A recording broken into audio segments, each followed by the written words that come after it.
Assalamualaikum warahmatullahi wabarakatuh. Shalom, Om Swastiastu, Namo Buddhaya, salam kebajikan. Yang terhormat Ibu Foni Kusumawati selaku tutor mata kuliah Bahasa Indonesia.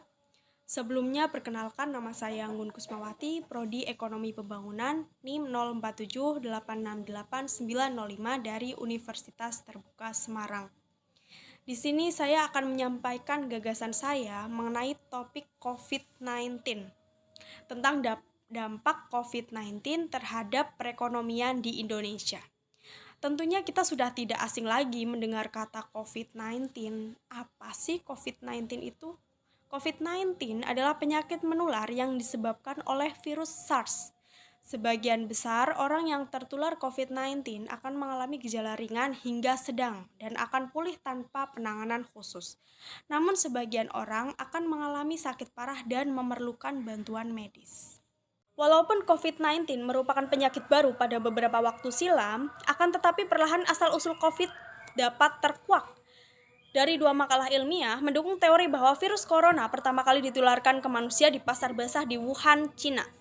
Kedua makalah yang diterbitkan di majalah ilmiah Science itu menuding bahwa pasar grosir makanan di Laut Wuhan menjadi tempat virus itu muncul. Ini juga dicurigai menjadi tempat pertama virus itu ditularkan ke manusia. Berdasarkan studi tersebut, kasus COVID pertama kali muncul di pasar itu pada akhir November dan awal Desember tahun 2019. Hal ini diungkapkan para ilmuwan setelah memetakan kasus-kasus awal dan menemukan bahwa mereka berkerumun di sekitar pasar.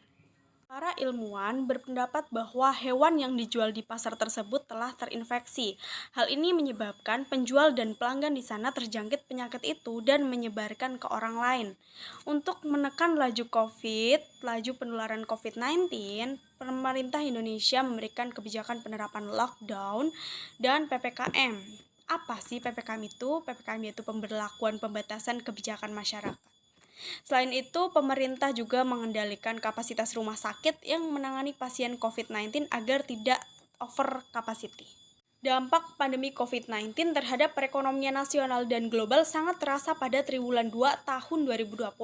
Triwulan 1 tahun 2020, ekonomi nasional masih tumbuh 2,97%, walau turun dibandingkan dengan triwulan 1 tahun 2019 yang sebesar 5,07%.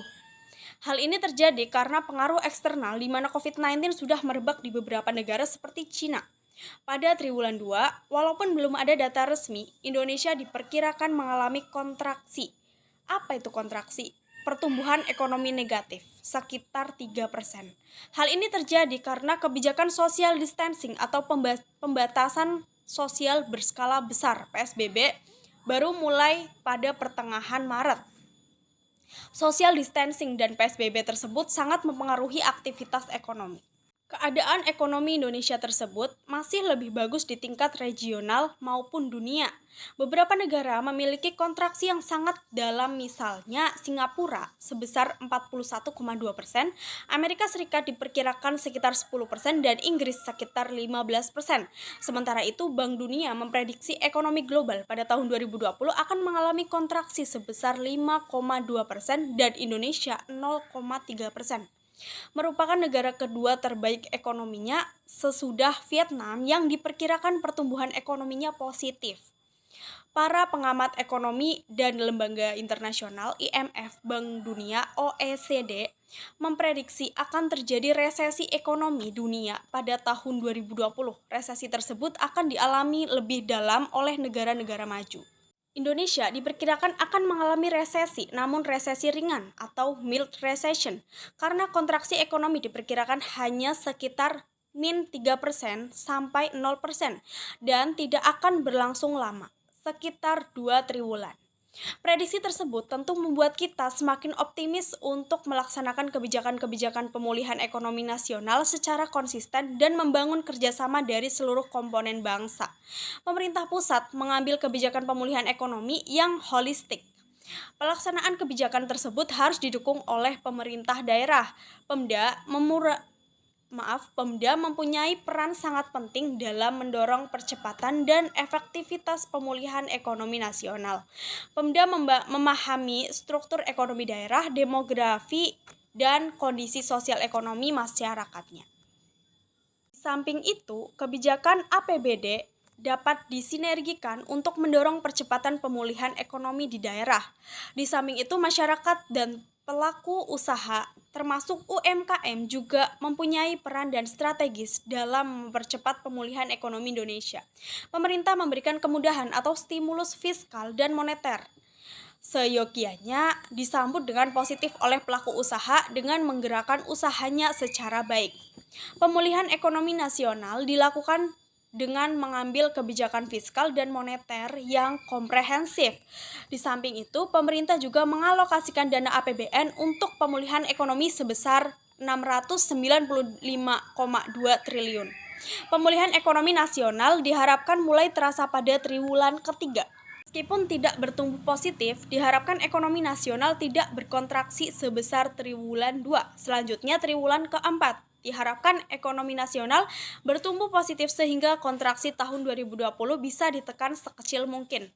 Sementara itu, pada tahun 2021 silam diharapkan ekonomi nasional akan mengalami recovery secara signifikan. Untuk mencapai tujuan tersebut, terdapat 3 kebijakan yang dilakukan, yaitu peningkatan konsumsi dalam negeri, peningkatan aktivitas dunia usaha, serta menjaga stabilisasi ekonomi dan ekspansi moneter. Kebijakan tersebut dilaksanakan pada bersamaan dengan sinergi antara pemegang kebijakan fiskal, pemegang kebijakan moneter, dan institusi terkait. Salah satu penggerak ekonomi nasional adalah konsumsi dalam negeri. Semakin banyak konsumsi, maka ekonomi akan bergerak. Konsumsi sangat terkait dengan daya beli masyarakat. Oleh karena itu, pemerintah telah mengalokasikan anggaran sebesar 172,1 triliun untuk mendorong konsumsi atau kemampuan daya beli masyarakat. Dana tersebut disalurkan melalui bantuan langsung tunai, kartu prakerja, pembebasan listrik, dan lain sebagainya. Pemerintah juga mendorong konsumsi kementerian atau lembaga atau pemerintahan daerah melalui percepatan realisasi APBN atau APBD. Konsumsi juga diarahkan untuk produk dalam negeri sehingga memberikan multiplier efek yang signifikan. Pemerintah berusaha menggerakkan dunia usaha melalui pemberian intensif atau stimulus kepada UMKM dan korporasi. Untuk UMKM itu sendiri, pemerintah memberikan penundaan angsuran dan subsidi bunga kredit perbankan, subsidi bunga melalui kredit usaha rakyat dan ultramikro, penjaminan modal kerja sampai 10 miliar, dan pemberian intensif pajak misalnya pajak penghasilan sesuai PPh pasal 21 ditanggung pemerintah. Untuk korporasi, pemerintah memberikan intensif pajak antara lain bebas PPh pasal 22 impor, pengurangan angsuran PPh pasal 25, dan pengembalian pendahuluan PPN. Menempatkan dana pemerintah di perbankan untuk restrukturisasi debitur. Pemerintah juga memberikan penjaminan modal kerja untuk korporasi yang strategis, prioritas, atau padat karya. Dalam rangka mendukung pemulihan ekonomi nasional, Bank Indonesia menjaga stabilisasi nilai tukar rupiah, menurunkan suku bunga, melakukan pembelian surat berharga negara, dan stabilitas makroekonomi dan sistem keuangan. Tujuan penurunan suku bunga adalah meningkatkan likuiditas keuangan untuk mendorong aktivitas dunia usaha. Demikian gagasan ini saya sampaikan. Apabila ada kekurangan, saya mohon maaf yang sebesar-besarnya. Sekian, terima kasih. Wassalamualaikum warahmatullahi wabarakatuh. Shalom, Om Swastiastu, Namo Buddhaya, salam kebajikan.